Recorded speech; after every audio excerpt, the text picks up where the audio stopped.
Right on. Good afternoon, everybody. Uneducated Economist here. So, have a beautiful day here in Astoria. River's really nice and calm. I got a handful of geese that are swimming this way, so you can kind of hear them honking in the background. They might come into view here in just a minute. But thought I would talk a little bit about what's going on in the markets right now. They're all high on hopium. This is not a surprise. Now, I did a live stream just a few hours ago, like early this morning. I got up for work, saw that the ideas that were taking place within the mainstream media really was pushing this narrative that the Fed rate cuts are coming like any moment now. In fact, they may even come before the 2% target is achieved, and Jerome Powell has made this announcement, and like the forward guidance is being pushed out there. And you hear this quite a bit out there. Now, you guys starting to see the geese come into view? They're like, all right, over here. And so you're hearing this being pushed quite a bit. And now what is it that's going to happen? Exactly what we are seeing in the markets. They are rallying off of this news. In fact, I think the Dow was up like 600 or 650 before I started this live stream.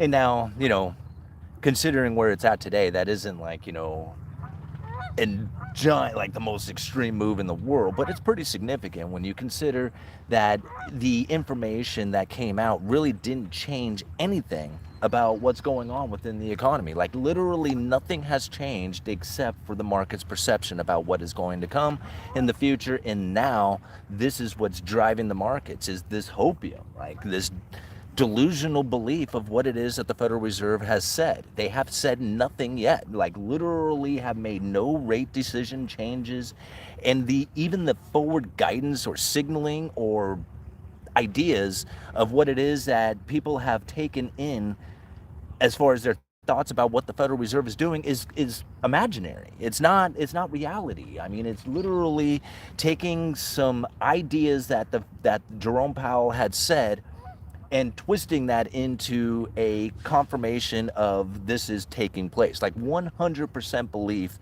that there is rate cuts coming in September, but yet the Federal Reserve has made no statement of such manner.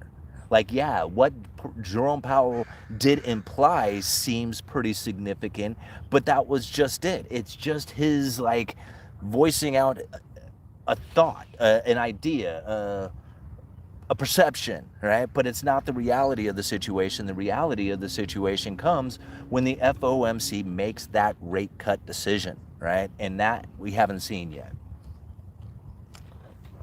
The forward guidance, the jawboning, the credible threats, the words that come out of the Federal Reserve, the FOMC's mouth, has more impact on moving the markets than the interest rate cuts themselves. And this is really what is kind of scary about this situation, is that the rate cuts, the monetary policy typically known from the Federal Reserve, is failing to achieve what it would normally do.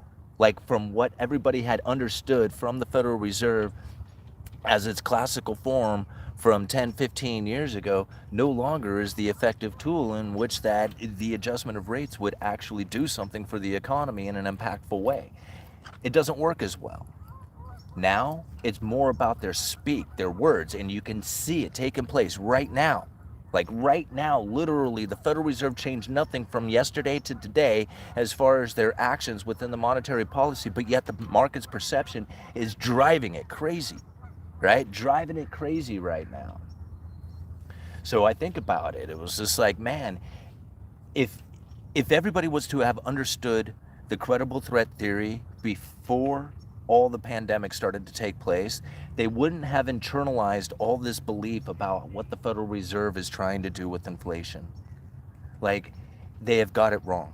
They have literally got it wrong. The inflationary scenario that we are experiencing was literally an event that saved the Federal Reserve's monetary policy.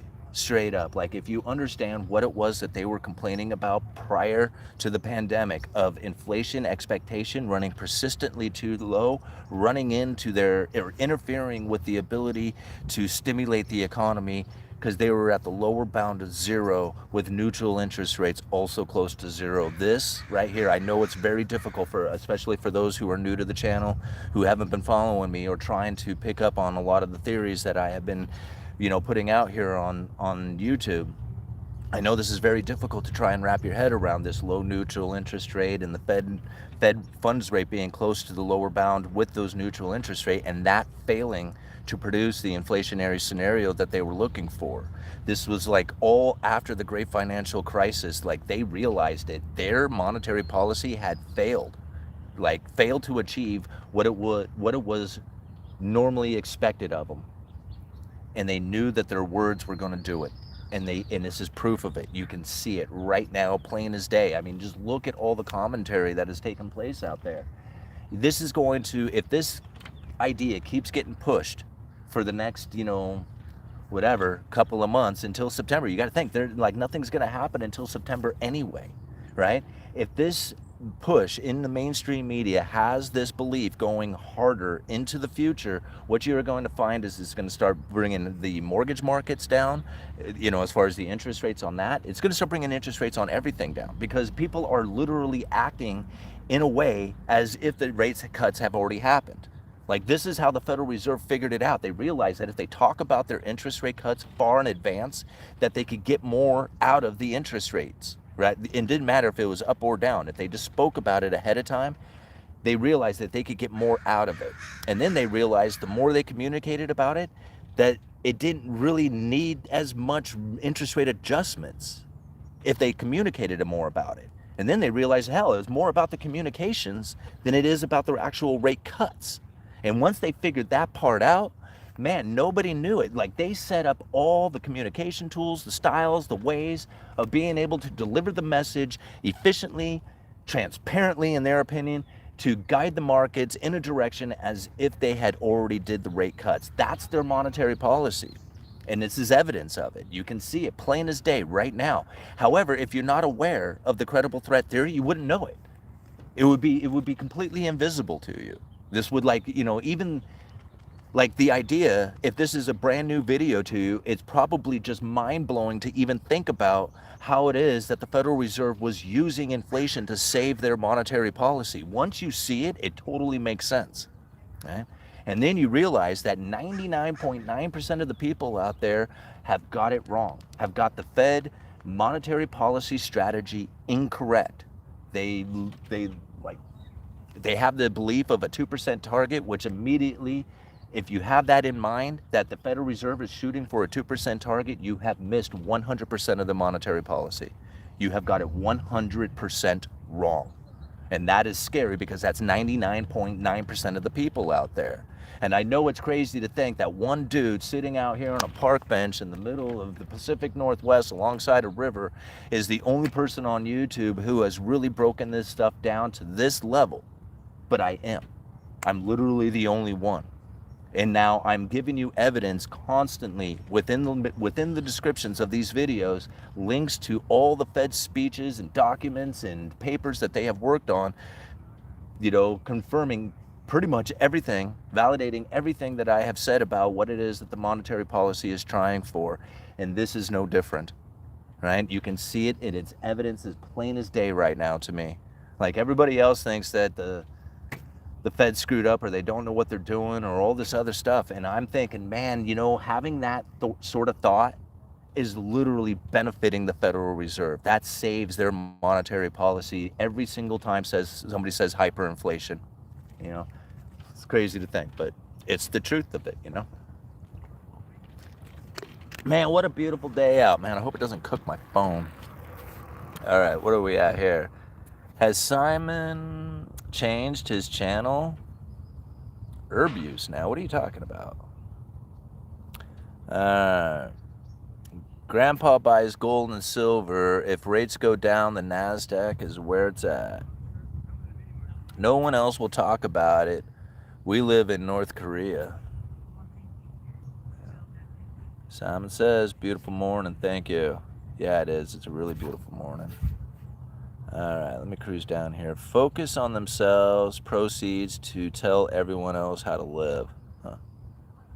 Rates go down, gold prices go up, 3K by September 2024. People need to focus on themselves and family. Start a relationship with Jesus Christ as soon as possible, everyone. Do you think Trump continues QE? Well, of course, right? I mean, he was the one who wanted the Fed to be printing money. They should be lowering interest rates, going into negative territory, and printing money. Somebody says they couldn't find that video, and I'm thinking, well, I'll go get it and I'll share the link. And I had actually trouble finding it too. But I know that's what he said because it was, I mean, I did videos on it, so I just go back and find the videos that I talked about, and then the link should be down in there. But I honestly don't believe any of that coming from Trump when he was saying that. That was not the reality of what it is that he wanted. What he was trying to do was lower the inflation expectations. By lowering the inflation expectations, you will raise the real interest rates. That's what Trump was trying to do at the time. He wasn't trying to actually get the Federal Reserve to lower rates into negative territory or print money. I don't believe that for a second, even though that's what he said over and over and over again about how he would like to fire Jerome Powell and all that other stuff. That was all professional wrestling, straight up. It was professional wrestling to change the people, to give the perception to the people, right? And it totally worked. It totally, like, how many people were like wanted to hang Jerome Powell just because Trump said so? Most people don't even know who the hell Jerome Powell is, right? Most people don't even realize it was Trump who appointed Jerome Powell, right? It was his dude. He picked him to put up in there in the FOMC for Fed chairman. And then on top of it all, he's just one vote out of 12, right? I mean, what is it that Jerome Powell can possibly do other than change the way he delivers the message? That's it. There is no changing of policy because you changed Jerome Powell, all right? So none of that made sense to me. Not the bitching about Jerome Powell, not the wanting to take in negative interest rates, not the printing of money. None of that made sense. What did make sense is that it would lower the inflation expectation and raise the real interest rate, right in line with what the Federal Reserve wanted at the time. The two of them were working in cahoots. Nobody knows that, though, right? Everybody thinks that they're enemies. They're not. They're friends. They're good buddies. All those guys are. Every one of them, you know? All right, where are we at here? When the crash hits, you can't sell junk, only premium assets, blue chips, and gold. Blue chips, yeah. The Fed is trying to manifest the economy. They ain't trying to manifest it, they're doing it. All right. What is this here? If the consumer can create a recession, if they believe it, the Fed can talk up or down, the market believes it.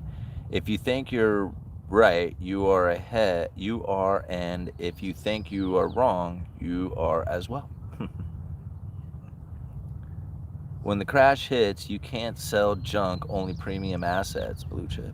And see, that's what's hard about this. Like, even think about this credible threat theory when you really kind of like try to internalize the idea. It's just like, soon as the information gets out there, it's just like, wow, man, you know that the market's going to start reacting as if those rate cuts had happened. But how credible is the threat? Like, how well was the message delivered? You think about it, this goes on for a couple of months. Like, they push this message hard. Bam, the rate cuts, and everybody's believing it and trying to get ahead of the market and buying that house so they can refinance it into the future, and they're going to get into the stock market before it rallies, and they start actively participating in it. Then what happens? The market rallies, inflation starts to heat up, and the Fed says, well, it's still persistent. It's still persistently high, right? Now what? They have to postpone it again. So he literally put all the words and all the belief and everything was able to stimulate the economy and actually cause a market rally to take place, even though they hadn't done anything. If they keep it well established and they're like, almost guarantee it, like say, no, at the next meeting we are definitely cutting, we just don't know by how much, right? Then they'd be able to hold on to it, but then they would close. They would no longer have an open-ended monetary policy. They would close-ended, meaning that there is a definite happening. Right? Right now, it's very open-ended. They believe, like a lot of the markets take on this 100% belief that there is going to be rate cuts going into the future, but the Federal Reserve has left this open-ended, meaning that they have no guarantee of rate cuts coming in September, but the market's taken in 100% belief of it, right? Which then starts creating the market conditions as if the rate cuts had happened. And we can see it just clear as day right now. When do you think the stuff will hit the fan? That's like right now, man. I mean, it's all about your economy and the position that you have taken, right? So when the stuff hits the fan, that might be a horrible event for this dude over here who's sitting in real estate, but it might be an awesome event for this dude who's over here in gold. But we don't know what that looks like. So which one is which one is the good or bad situation, you know? Like, and is that an exact event where it's a moment where these two things correlate at the exact same time? I mean, who knows? One of them might be months or years apart from each other. Simon, you've so totally nailed the understanding of this. It's mind-blowing. Well done. Well, thank you, Brody. I really appreciate it. And you know, as well as a lot of the viewers out here on the channel, that I have really dedicated a lot of time, effort, energy into, you know, putting this stuff together, to pour through all those speeches in order to figure out which ones that we need to look at in order to tell the story of monetary policy in the way that the FOMC is looking at it. I mean, it's not told. The story is literally not told anywhere, right? I mean, I'm listening to Ben Bernanke's book, you know, when I was mowing the lawn. He's talking about it some, but how many people are actually listening to that dude? Nobody. I mean, most people don't give him any credit. In fact, I think that was part of the game in order to have the central bankers out there listening to Ben Bernanke, while at the same time everybody's listening to him thinking he's a fool. But he's explaining the monetary policy strategy out there to all the rest of the central bankers while everybody else is thinking he's an idiot. You know, it's just crazy. It's crazy to think that. Yeah. I'm not crazy, guys. I'm talking on the phone. Yeah, I'm doing a recording. They're looking at me like I'm nuts. Do we approach them or not? Don't worry, because at first I did. I was like, hey, stay with me, okay? But then I saw your phone, sorry. No, you guys are great. You guys are good. Probably like, I'm going to get that a lot. No, thanks, guys. So, I get that a lot, you know. All right. Leverage exposure and position, each is unique. All right. Why would they cut rates when the market is at an all-time high? Exactly, man. This is the thing to think about. If everybody says, man, this is like a good thing, right, that is happening, they're wrong. That's not a good thing. When they lower rates, that's a bad thing that has taken place. That is like saying, man, we do not have a well-functioning economy here. We need to do some sort of stimulative action. Even lowering interest rates right now would still be restrictive. It would just be less restrictive. That's not gonna, like, again, understanding it like from that fashion, like when they lower, this is a bad sign, right? This isn't a good sign. People get excited. They're like, look how excited they are. 100% like belief of like market or cuts coming, and the market rallies off of it. Like they love this idea of bad news. Bad news is good and good news is bad, right? I mean, it's so screwed up to think it. Hey, let's go check out the super chat. All right, local enterprise broadcasting. Thank you so much for the $9.99, man. How is the Cantillon effect different from the 1930s Germany leaders' shrinking market theory? History proved it wrong. Well, I'm not exactly sure about the shrinking market theory of what it is that you're referring to. I think I would have to do a little bit of listening to some theories or some lectures, or maybe even read up a little bit more on that to understand exactly like the comparison that you're trying to shoot for on it.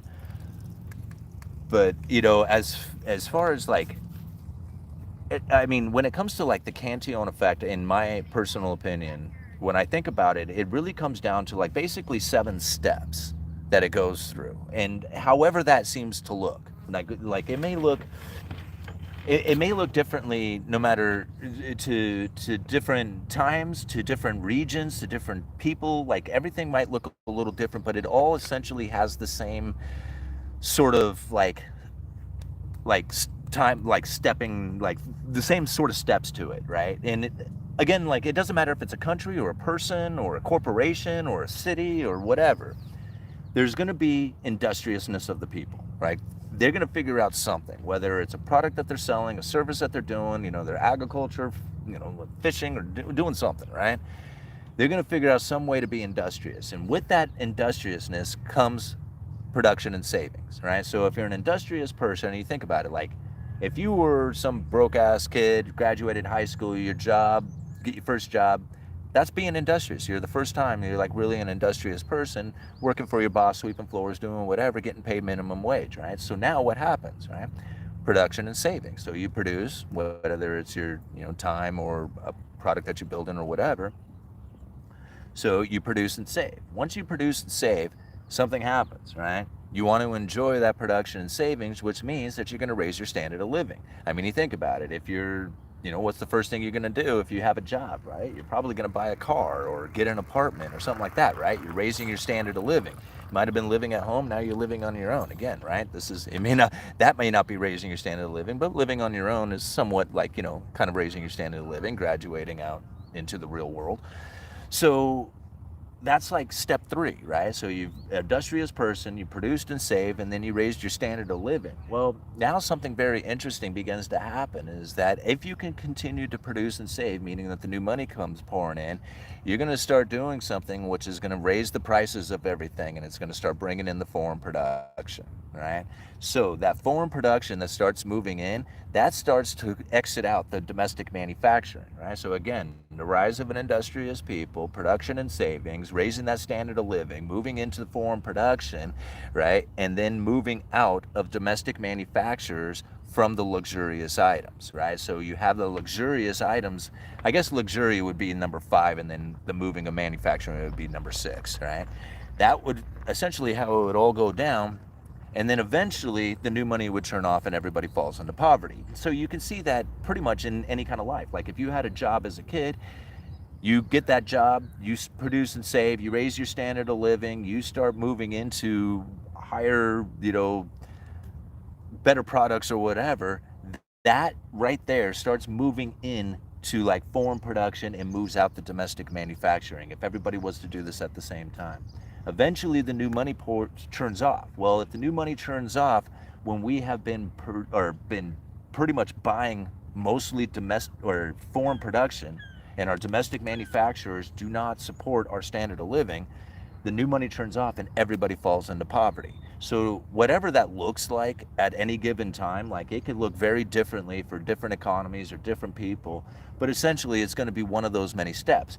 You can look at it and say, well, it was the government's fault that they didn't do this, this wouldn't have happened. But ultimately, if you go back, you're going to find that it was the rise of the industriousness of the people first that gave the power of other men to then govern what was taking place. So it was the rise of the people first. If they weren't industrious, if they didn't produce and save, if they didn't raise their standard of living, the power of the government would never have been able to intrude on that group of people. So really it was them first that created the situation that then men could go over and govern, and the problems start to create from there. So, all right, another one from local local enterprise broadcasting. There we go. Thank you again for the $9.99, man. Very cool of you. Not trying to controversial. No. I didn't think so at all. I watched you a lot and you know whose economy, policy, and beliefs, and is very much paralleled with the bullwhip. Look it up, shrinking markets. Yeah, I probably have read something on it at some point. Like, I have read so much stuff, guys. It's just unreal. Like, I've listened and heard so many things out there. And sometimes I just forget, like, some of the stuff, and I go back and research it, and I'm like, oh, yeah, I remember this, I remember hearing about this. And didn't really, like, maybe didn't internalize it to the point that I could recall it or anything, All right, ever watch Gregory Mannarino? I used to watch a lot of different YouTubers out there. I had a whole list of them that I would just constantly be listening to and and trying to get the updates and subscribe to. A few years ago, I found myself, I was doing a video, and I remember somebody said, you sound just like Peter Schiff. And I went and I listened to the video, and I was like, you know what? I do. I was listening to Peter Schiff, and I did a video, and I sounded just like him, like I was using the same phrases and the same thing, and I was like, oh man, am I coming up with stuff on my own, or am I just regurgitating other people's stuff, right? and this is really what I thought. I'm like, well, these guys have really great information. Like they have really, really good, top-notch, high-quality information that I want. But I'm trying to do my own channel here. I'm trying to create my own information. I'm trying to have my own thoughts, my own theories. And can I do this? Like, am I really trying to be the economist, or am I just a regurgitator of other people's information? And so I had to turn it off. I mean, as much as and painful as it was, because I mean, I absolutely love these guys and I love listening to them, but I had to be real to myself and say, hey man, if you can't do this on your own, if you cannot come up with information on your own, then you're just parroting some other person's information. That's not, like, what good are you? So I turned it off. Being self-reflective is good, but as a musician, believe me, everything has been thought of. No, it hasn't. And that's what's beautiful about musicians, is that they come up with new stuff all the time, right? Now, it's funny how they play the same 4 chords over and over again, but between lyrics and styles and beats and, you know, all the other stuff, there's uniqueness that's constantly being formed within music. Like, I mean, all the time. And it might be difficult, you know, it might be difficult to see it or hear it or find it. And like, I listen to the music nowadays and I think, man, this stuff is garbage. But then again, that's what everybody generation had said about the next generations, is they always think that, right? All right. Cantillon effect, French pronunciation. Uneducated regurgitator. Yeah, that's basically what it was, you know. Earlier in the chat, that dude gifted 10 people a membership and I tried to claim it, but I don't think I had the setting on. Oh, right on. That is so cool about gifting those memberships. That is so awesome. Thank you so much for becoming a member of the channel. You know, right now there's like pretty much a blackout coming from the Federal Reserve. Like I think they have another week that they can talk, but then there's like no statements, nothing coming out of the Fed until the actual meeting is over at the end of the month. So it's kind of hard to come up with, like, you know, new updated stuff to do in those membership only live streams. But I have a whole bunch of them that we have done. So if you become a member of the channel, the YouTube channel member here, you will find access or member only videos that you'll have access to that break down all these things, all these Fed speeches. We talk about Basel III Endgame. We talk about the communication styles. We talk about a lot of different things. And really, these Fed speeches are very difficult to go through, right? They talk in a very complicated way. It's you know, it's convoluted in many fashions. It's done with this, like, kind of like a language that almost seems like it's code. So we go through this and we break it down in a way that the average person could understand, right? Sometimes you have to go over the information a couple of times, but really, once you get it, once you understand it, once you see it, man, you can't unsee it. It's like all of a sudden things become a lot clearer, and then you listen to these other economists out there and they talk about how the Federal Reserve's going for a 2% target, and you laugh at that. You can just laugh at it because you see it every time that you open up an article and you think, man, all these people got it wrong. None of them seem to talk about flexible average inflation rate or flexible average inflation targeting over time. Nobody knows about how the Federal Reserve's appropriate monetary policy is seeking to achieve inflation that is moderately above 2% for some time.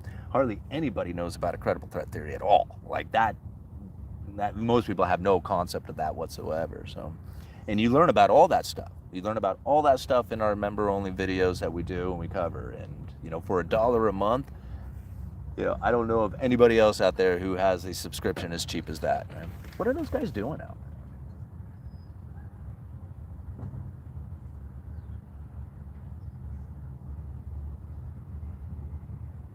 there? Huh. Yeah, looks like a little sport crabbing vessel or something. Bow picker. So you can see the horns on the front of the boat where they pull the net in from. Anyway. Are you going to break down the speech from this week? Are you talking about the testimony? Is that, I don't know, I guess I could. We could probably just review the testimony, just listen to it and do a breakdown of that. Um, Most of the speeches that I've seen, like the last one that came out was from Lisa Cook.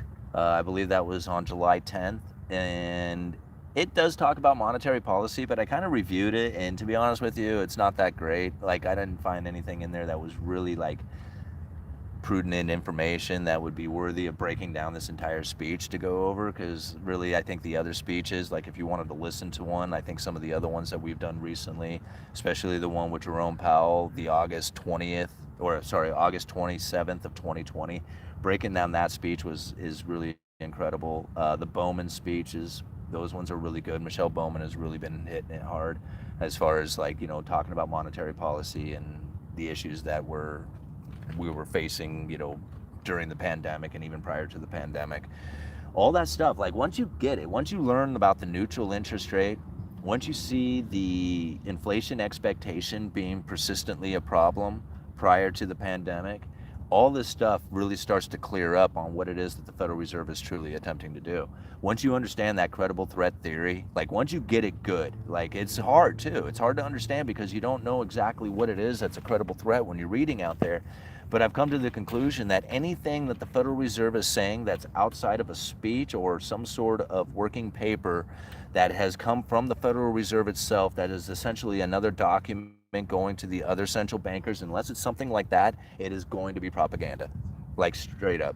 Like I have very little doubt in my mind. You know, from everything that I've ever seen, that if it's on Wall Street Journal, if it's in Reuters, if it's in Bloomberg, if it's in any of those publications, even the ones that would be like somewhat respectable, you know, if that's what you can think. Oh, did those guys set a net? Is that what they did?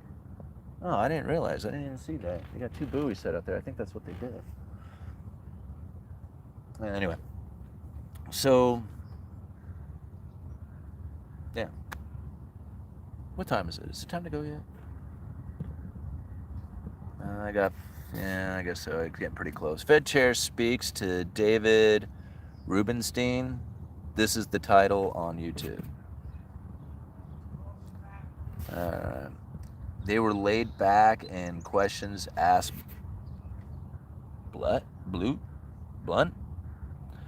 Life and death in the power of the tongue is truer than ever. Powell spoke this week, not testimony, I don't think.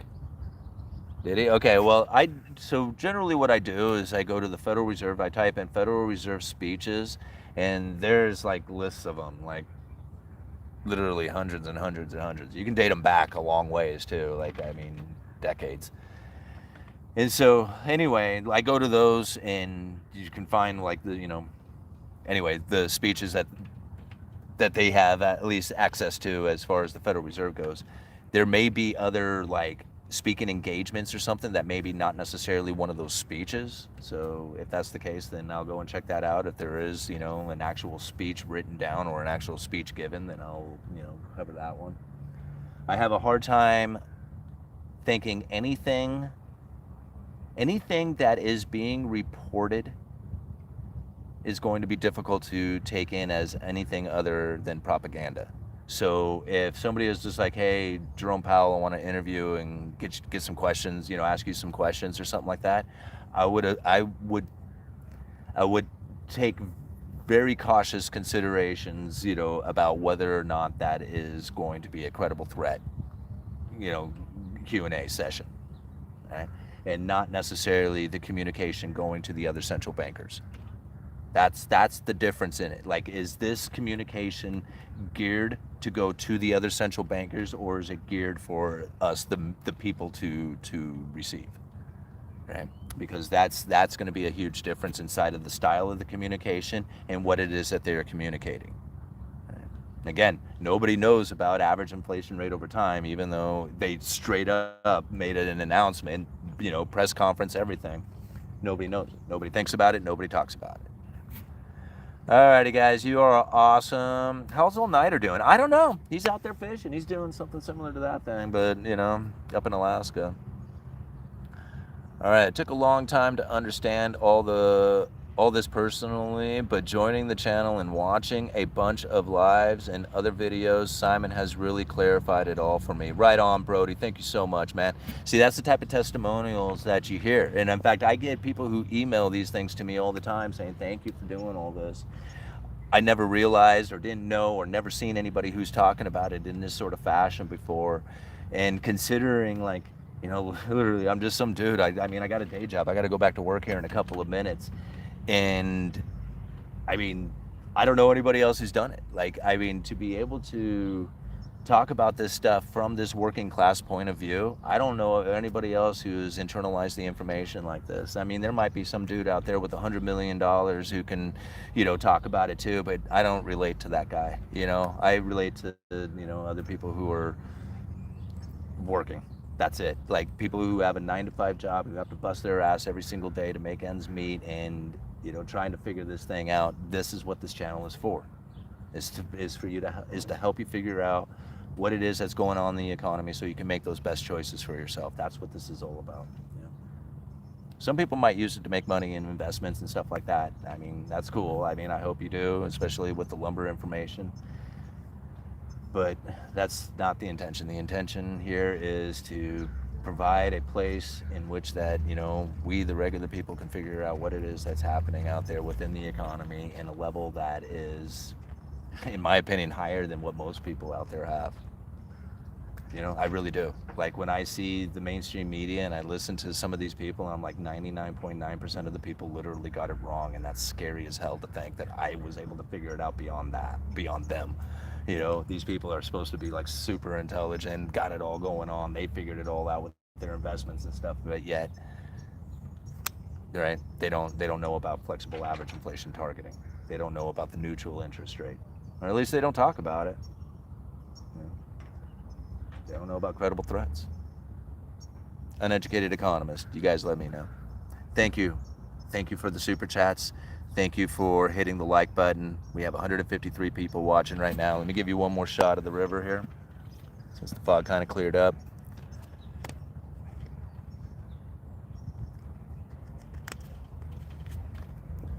Uneducated Economist, you guys let me know.